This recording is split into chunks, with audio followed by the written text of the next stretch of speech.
Karoli, apie ką čia taip galvoji? Galvoju, kad visai norėčiau jums šiandien parodyti gerą projektą butų tipus. Du jie yra. Vienas yra vieno miegamojo, kitas 2 miegamųjų. Tai keliausime į vidų jos pažiūrėti, o dabar lauke noriu parodyti, kaip pasistumėjo darbai. Pirmi aukštai visi turi terasas, antri, treti gražius stiklinius balkonus. Visas fasadas iš klinkerio. Viduje jau turime dalinę apdailą ir taip pat įrenginėjami butai, kurie bus su pilna apdaila. Tai lekiam pasižiūrėsim. Kodėl atvesti tokie stori laidai prie parkingo? Tam, kad turėtumėte pakrovimo stoteles elektromobiliams. Visa teritorija bus uždara, patekimas pro šlagbaumą ir pilnai apželintas ir sutvarkytas gerbūvis. Laistymo sistemos, augalai, pušys, bukmedžiai. Tai už kokio mėnesio parodysiu kitame video, kaip atrodo rezultatas. Eina. Už papildomą kainą galima nusipirkti ir sandėliukus. Jie yra 2-3 kvadratų. Tai pirmo tipo butas 46 kvadratai, vieno miegamojo. A+ klasė, centrinis kolektorinis šildymas. Tai kiek sunaudosite, tiek ir mokėsite. Yra atskiras skaitliukas, automatiškai nusiskaičiuoja. Nereikia jums nurašinėti, ir patiems deklaruotis. Taip, tai svetainė, virtuvė, po dešinę pusę miegamasis ir jei neklystu, ten yra ir drabužinė.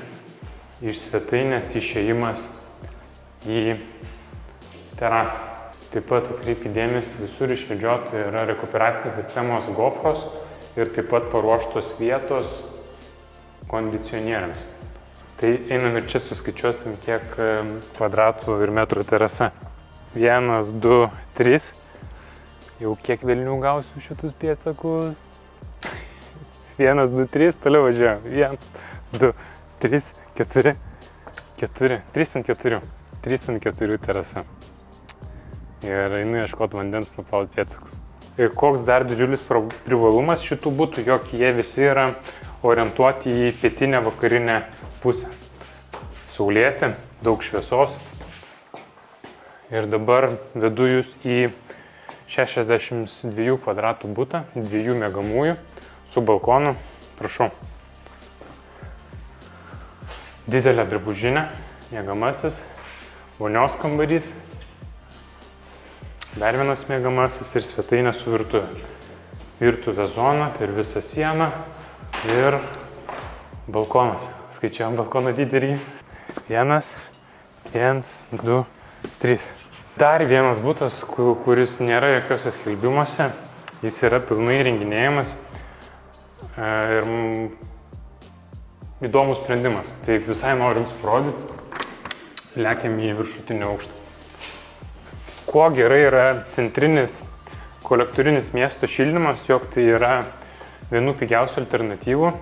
Ir tuo pačiu, jeigu kažkas atsitinka, priežiūra yra daug pigesnė negu kitų alternatyvų. Servisas. Tai jeigu tai būtų, pavyzdžiui, geoterminis šildymas ir kažkas atsitiko, tai yra labai dideli kaštai jo susitvarkyti. Taip, tai butas, apie kurį minėjau. 33 kvadratai, jisai pilnai įrenginėjamas ir turėsime mes jį rinkoje už kokio mėnesio, 2. Ir koks įdomus sprendimas. Stoglangis. Jeigu jaučiate ar matote, jog jūs kuris nors daiktas domina, skambinkit, parodysiu gyvai. Ir nepamirštam pasiekti, nes tas, kas seka, pats pirmas pamato nereklamuojamus daiktus.